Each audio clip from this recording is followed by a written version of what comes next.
So hello guys, welcome to Notes Fire. आज का हमारा टॉपिक है एस्टुराइन फिशरीज। साइनॉप्सिस में है introduction, definition, characteristics of estuarine fisheries, important fish species in estuarine fisheries, methods of fishing in estuarine region, importance of estuarine fisheries, threats to estuarine fisheries, conservation and management strategies, conclusion and reference. तो ये रहेगा synopsis. Start करते हैं introduction से। एस्टुराइन fisheries वे fisheries होती है जो एस्टुरीज में पाई जाती है। इन क्षेत्रों में मीठे और खारे पानी का मिश्रण पाया जाता है जो इसे विशेष बनाता है। यहाँ मछलियों के अलावा झींगे, केकड़े, घोंगे और शंख सीप जैसी कई जलीय जीव मिलते हैं। यह फिशरीज आर्थिक रूप से महत्वपूर्ण होने के साथ साथ जलीय पारिस्थितिक तंत्र का संतुलन बनाए रखने में मदद करती है। ठीक है, ये इसका बेसिक इंट्रोडक्शन था। गाइस, अगर आपको स्टडी नोट्स की नीड होगी तो आप लोग यहाँ पे दिए गए नंबर पे कांटेक्ट कर सकते हो। यहाँ से आपको सारे नोट्स जो हैं प्रोवाइड करा दिए जाएंगे। देखेंगे हम डेफिनेशन। जब किसी क्षेत्र में मीठे और खारे पानी के मिश्रण में मछलियों और अन्य जलीय जीवों का शिकार या पालन किया जाता है तो उसे एस्टुराइन फिशरीज कहा जाता है। यह क्षेत्र जैव विविधता से भरपूर होते हैं और यहाँ कई प्रकार की व्यावसायिक और गैर व्यावसायिक मछलियाँ पाई जाती है जो मत्स्य उद्योग के लिए बहुत महत्वपूर्ण होती है। नेक्स्ट है characteristics of estuarine fisheries. Estuarine fisheries पालन की निम्नलिखित विशेषताएं हैं। इसमें फर्स्ट है ब्रैकिश वाटर इकोसिस्टम। एस्टुरीज में पानी का खारापन लगातार बदलता रहता है जिससे यहाँ विशेष प्रकार की मछलियाँ और जलीय जीव पाए जाते हैं जो इस वातावरण के अनुकूल होते हैं। सेकेंड है हाई न्यूट्रिएंट अवेलेबिलिटी।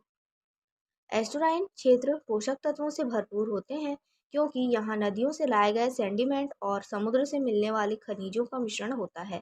यह मछलियों और अन्य जलीय जीवों के लिए उपयुक्त प्रजनन क्षेत्र बनाता है। नेक्स्ट है रिच बायोडाइवर्सिटी। यह क्षेत्र जैव विविधता के लिए महत्वपूर्ण है। यहाँ कई प्रकार की मछलियाँ, झींगे, केकड़े और अन्य जलीय जीव पाए जाते हैं। कॉमन स्पीसीज में मुल्लेट्स, कैटफिश, प्रॉन्स और हिल्सा शामिल है। नेक्स्ट है important breeding and nursery ground. कई समुद्री मछलियाँ और झींगे अपने अंडे देने के लिए एस्टुरियों में आते हैं। यह क्षेत्र ज्वेलाइंस के लिए सुरक्षा प्रदान करता है और उनके विकास में मदद करता है। नेक्स्ट है सीजनल एंड टाइडियल इन्फ्लुएंस। एस्टुराइन फिशरीज ज्वार भाटा और मौसम के प्रभाव में रहती है। पानी का स्तर और लवणता ज्वार के कारण बदलती रहती है जिससे यहाँ पाए जाने वाली मछलियों का व्यवहार भी प्रभावित होता है। नेक्स्ट है economic and livelihood importance. Estuarine fisheries स्थानीय मछुआरों के लिए एक महत्वपूर्ण आजीविका स्रोत है। वे मत्स्य पालन उद्योग, जलीय कृषि और निर्यात के लिए महत्वपूर्ण योगदान देती है।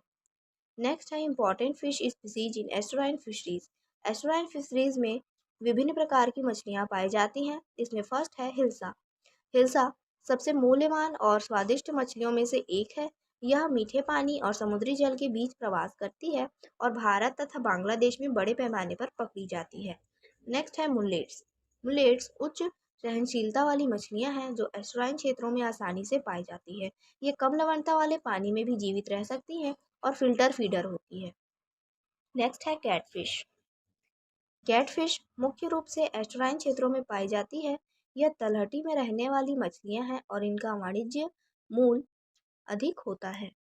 नेक्स्ट है methods of fishing in estuarine fisheries, estuarine region. ठीक है, एस्टुराइन क्षेत्रों में मत्स्य पकड़ने की निम्नलिखित विधियां हैं। फर्स्ट है इसमें कास्ट नेट फिशिंग। यह एक पारंपरिक तरीका है जिसमें मछुआरे गोल जाल को पानी में फेंकते हैं। यह विधि उथले जल क्षेत्रों में छोटी मछलियों को पकड़ने के लिए उपयुक्त होती है। नेक्स्ट है गिल नेट फिशिंग। यह विधि इस विधि में एक लंबा जाल पानी में लगाया जाता है जिसमें मछलियां फंस जाती है।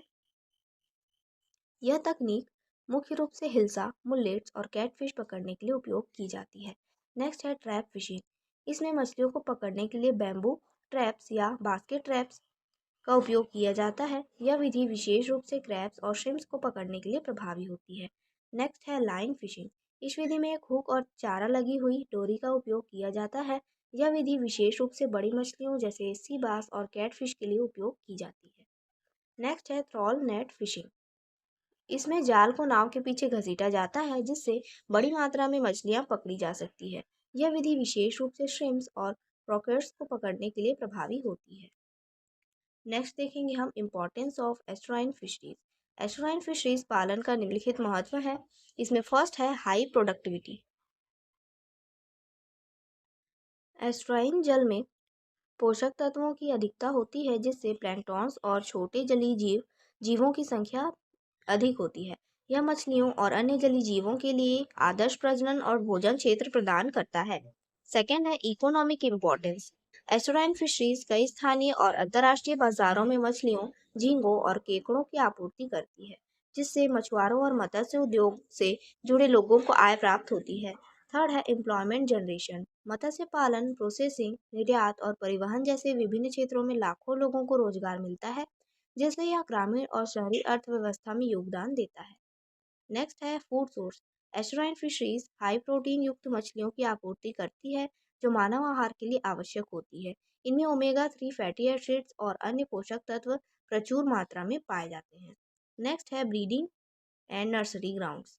एस्टुराइन क्षेत्र कई महत्वपूर्ण मछलियों और झींगों के लिए प्राकृतिक ब्रीडिंग और नर्सरी ग्राउंड्स के रूप में कार्य करते हैं, जिससे मत्स्य पालन को निरंतर बनाए रखने में मदद मिलती है। नेक्स्ट है इकोलॉजिकल बैलेंस।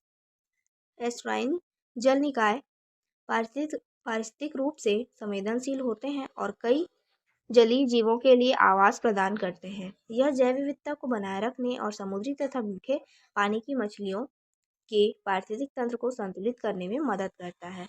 नेक्स्ट है एक्सपोर्ट पोटेंशियल। एस्टुराइन फिशरीज विशेष रूप से श्रिम्प और हाई वैल्यू फिश स्पीसीज का उत्पादन बड़े पैमाने पर होता है, जो भारत और अन्य देशों के लिए एक महत्वपूर्ण निर्यात उद्योग बन गया है। नेक्स्ट है ट्रेडिशनल एंड कल्चरल सिग्निफिकेंस। यह कई तटीय और नदी किनारे बसे समुदाय सदियों से एस्टुराइन मत्स्य पालन पर निर्भर है। यह उनकी सांस्कृतिक परंपरा और जीवन शैली का एक अभिन्न अंग है। नेक्स्ट है threats to estuarine fisheries. First है इसमें पोल्यूशन। फैक्ट्रियों का कचरा, खेतों में इस्तेमाल होने वाले कीटनाशक और घरों का गंदा पानी एस्टुराइन जल को दूषित कर देते हैं। इससे मछलियों की रोगों से लड़ने की क्षमता कम हो जाती है और उनकी मृत्यु दर बढ़ जाती है। सेकेंड है हैबिटेट डिस्ट्रक्शन। मैंग्रोव्स की कटाई, वेटलैंड्स को भरकर शहर बनाना और अनियंत्रित निर्माण कार्य मछलियों की रहने और प्रजनन की जगहों को नष्ट कर देते हैं। इससे उनकी संख्या घटती जाती है। थर्ड है ओवरफिशिंग। जरूरत से ज्यादा और गलत तरीकों से मछली पकड़ने से उनकी आबादी तेजी से कम हो रही है। इससे सिर्फ मत्स्य संसाधन ही नहीं घटते, बल्कि पूरे पारिस्थितिक तंत्र का संतुलन भी बिगड़ जाता है। नेक्स्ट है क्लाइमेट चेंज। समुद्र का तापमान बढ़ने, बारिश के असामान्य पैटर्न और समुद्री जल स्तर में वृद्धि वृद्धि से एस्टुरिन पारिस्थितिक तंत्र प्रभावित होता है। इससे कई मछली प्रजातियां एक नए माहौल में टिक नहीं पाती और उनकी संख्या कम हो जाती है। नेक्स्ट है कंजर्वेशन एंड मैनेजमेंट स्ट्रेटजीज। इसमें फर्स्ट है सस्टेनेबल फिशिंग प्रैक्टिसेस। ओवरफिशिंग रोकने के लिए साइज लिमिट्स, कैच क्वार्ट्स और क्लोज सीजन्स जैसे नियम अपनाने जरूरी है। इससे मछलियों को प्रजनन और बढ़ने का पूरा समय मिलता है, जिससे उनकी संख्या संतुलित रहती है। सेकेंड है हैबिटेट रिस्टोरेशन। मैंग्रोव्स, वेटलैंड्स और कोरल रीफ को संरक्षित और पुनर्स्थापित करना जरूरी है, ताकि मछलियों को सुरक्षित रहने, प्रजनन करने और भोजन प्राप्त करने की सही जगह मिल सके। थर्ड है पोल्यूशन कंट्रोल। फैक्ट्रियों फैक्ट्रियों और खेतों से निकलने वाले गंदे पानी का उपचार करके ही उसे झीलों और नदियों में छोड़ा जाना चाहिए। साथ ही प्लास्टिक कचरे को कम करने और इको फ्रेंडली एक्वाकल्चर को बढ़ावा देने पर जोर देना चाहिए। नेक्स्ट है कंक्लूजन। एस्टुराइन फिशरीज जैव विविधता और आर्थिक विकास के लिए बहुत महत्वपूर्ण है, लेकिन पर्यावरणीय समस्याओं और मानव गतिविधियों के कारण इनका संरक्षण और सतत प्रबंधन आवश्यक हो गया है। सख्त नियमों और जिम्मेदार मत्स्य पालन से इनका लंबे समय तक संरक्षण संभव है। तो ये इसका कंक्लूजन था। रेफरेंस में देखेंगे हम J.R. Norman, the history of fishes and Nagaraja Rao and introduction to fisheries. तो ये था आज का टॉपिक। आई होप आपको समझ में आया होगा। समझ में आया है तो प्लीज़ लाइक करिए एंड सब्सक्राइब करिए। Thank you.